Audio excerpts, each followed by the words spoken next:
Good afternoon from Savannah, Georgia. Today we're going to be visiting the oldest cemetery here in Savannah. Welcome to Colonial Park Cemetery. Now. And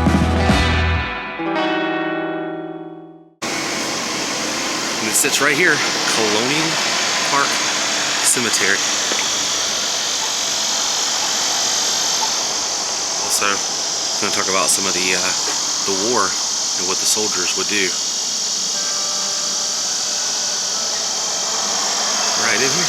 Now, a lot of these graves, they actually dug up the stones, the graves themselves, and moved them over here. Left the bodies in the under the street there. In fact, some of these graves protrude out into the street itself. Also, there's some bells on some of these tombstones that would be attached to the person's finger.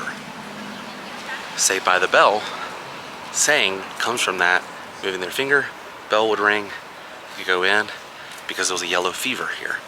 Yellow fever was here in Savannah, killed tons of people, but they also realized that it put a lot of people into a coma, so they would be buried alive. Also a term called a dead ringer, means the bell didn't ring during the evening. Now, there's no documentation that someone ever rang the bell with their finger after they were buried, but that's what they did. The cemetery, second Colonial Savannah, is the burying grounds for the city from 1750 until it closed in 1853. The cemetery became a park in 1896. So the oldest tombstone, 1750, the newest, 1853. Some of these, to be honest with you, don't look real. They don't look real at all. They're like something out of like the Haunted Mansion, you know, Hocus Pocus, and Salem. Now, during this time, a lot of the guys would come through here and scratch off some of the dates and everything. There's said to have been some grave sites here that have been messed with and altered. Some people living, you know, to being 150 and, you know, 200 years old and things like that. But also, back in the war times, you see these like little mausoleums they have here. It was cold. It was in the winter. The soldiers would come out here. They would remove the bodies and they would go in to keep warm. War times. It's cold. You're gonna do some crazy stuff. But like I was saying, some of these don't even look real. It's like a prop.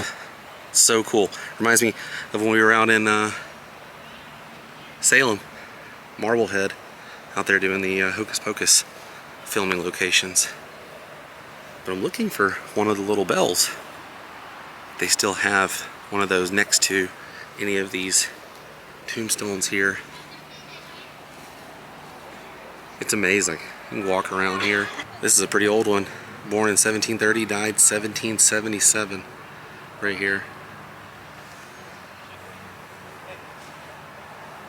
This one has been fixed right here, and oh man, look at these. I love these, the tops. This is, I think that says Doc Samuel, Dr. Samuel Vickers. Yeah, I guess that's what that says. Could you imagine being so cold you would break into one of these? I don't know. Never been in that, you know, situation. Man, this just gets deeper and deeper through here. Now, a few of these have little boards on them, helping them stay upright and keep their shape. They're pretty old. You can barely read what's on them. And more of these little mausoleums here. Gonna go to the furthest part back. Man, some of these trees are super creepy, super awesome. They look like something that would be in an old cemetery, you know? This whole place looks like a filming location. You could totally film a movie here. Wow, here's a plaque talking about the yellow fever epidemic of 1820. 700 civilians died, including 2 local physicians who lost their lives caring for the stricken. It's crazy. That's where a ton of people are buried. even out in the streets. Buried them in the tunnels. There are tunnels that run through Savannah. But let's continue walking through here. Man, this whole area right here is definitely giving some awesome vibes. This is so cool. Looks like this one was kind of fixed. Maybe supposed to be cut up. I don't know. See, I was thinking it may have had this shape at one point. But the graves right here, the duelist's grave, James Wild. It's a reminder of days of dueling. And this one happened on January 16th, 1815. They used to have dueling, like duels, legit duels, right over here next to this kid's playground. It's now a kid's playground. But they would totally have two duels, you know, like walk 10 paces, first one, pew. It's crazy. All the history and whatnot here.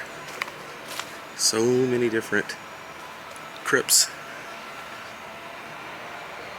No date on this one. Oh, March 11th, 1819. Okay. So many different styles. Right there in the heart of the city, too. This one caught my attention. The design on these things are quite impressive. It's so hard to read a lot of these. Thomas Langston, January 1st, 1821, age 21 years old.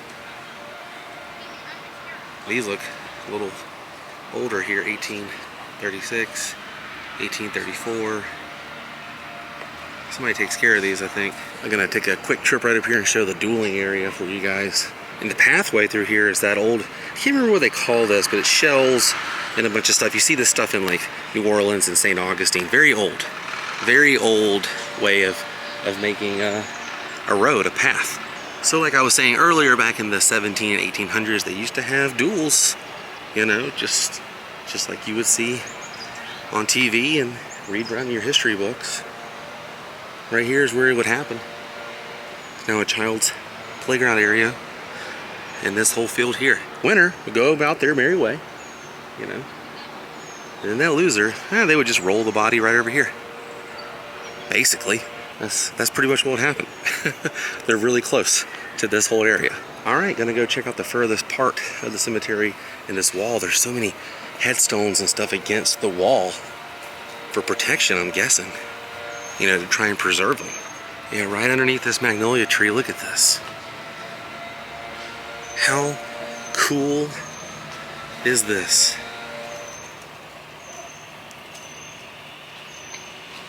There's even a baby right there, 10 months.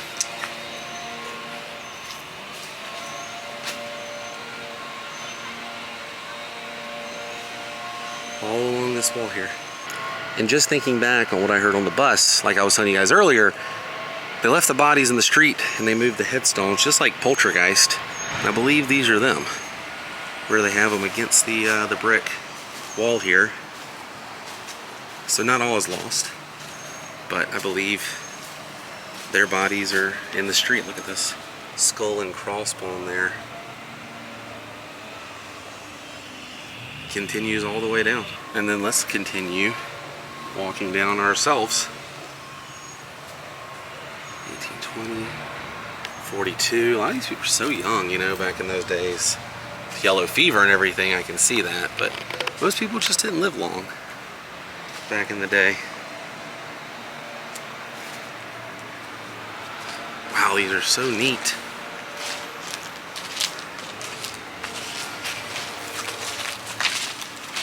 Oh, there's some down here as well.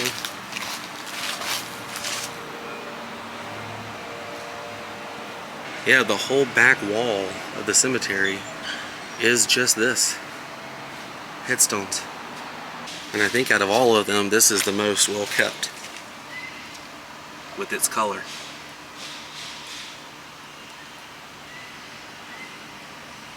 Just a comparison. Now the good thing is, as you can see, lots of shade, even on the paths down here. Savannah, it's humid, it gets warm, but Savannah has a lot of shade, so the sun doesn't really stay on you, so The park is open. I think it was from 8 to 8. Good long period of time. And you can actually walk through here after sundown, which is pretty cool. Okay, we went through the main entrance over here, went all the way back, came down here, went outside to the dueling area, and then did the wall on this portion. So, gonna go right over here. This was the dueling grave. So I'm gonna go up here and take a right, follow this path, and we will see the remainder of the oldest cemetery in Savannah, Georgia. Very interesting to me how they preserve some of these, you know, keep them standing pretty good.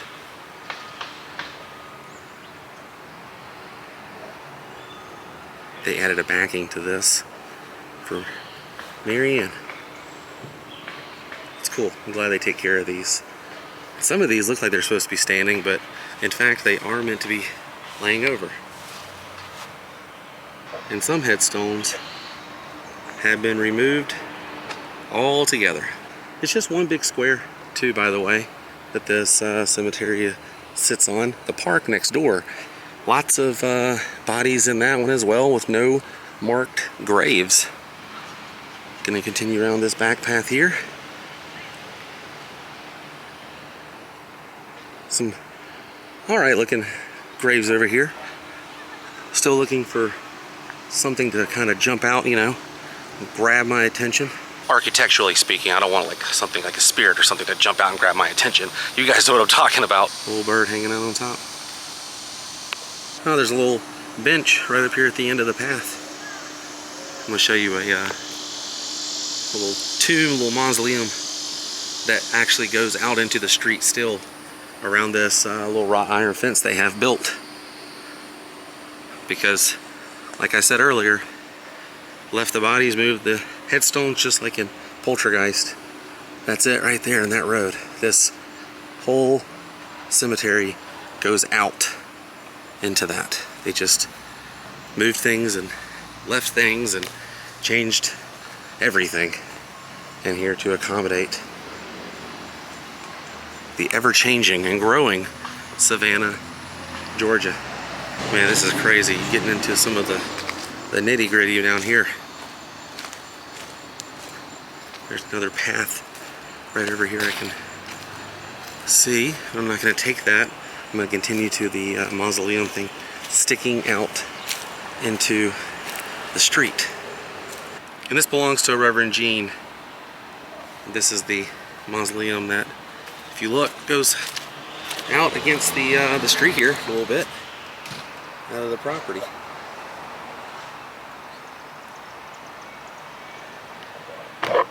You usually kind of see a hump right here going down into the street. It's pretty wild stuff. Almost near the end here. A couple of headstones. This was fun. Hope you guys enjoyed this. Just wanted to show it. Some people are into this. Alright, with that, we are back at the main entrance. We did it. We did it. Well, with the Halloween season upon us, I figured this was very appropriate to go ahead and start working this whole haunt season. And I love historical and old cemeteries. I like them. They're so cool and kind of peaceful. But we came, we saw, we took care of business here today. This was fun. I hope you guys had fun watching. I will see you on the next adventure. Until then, stay weird. Goodbye.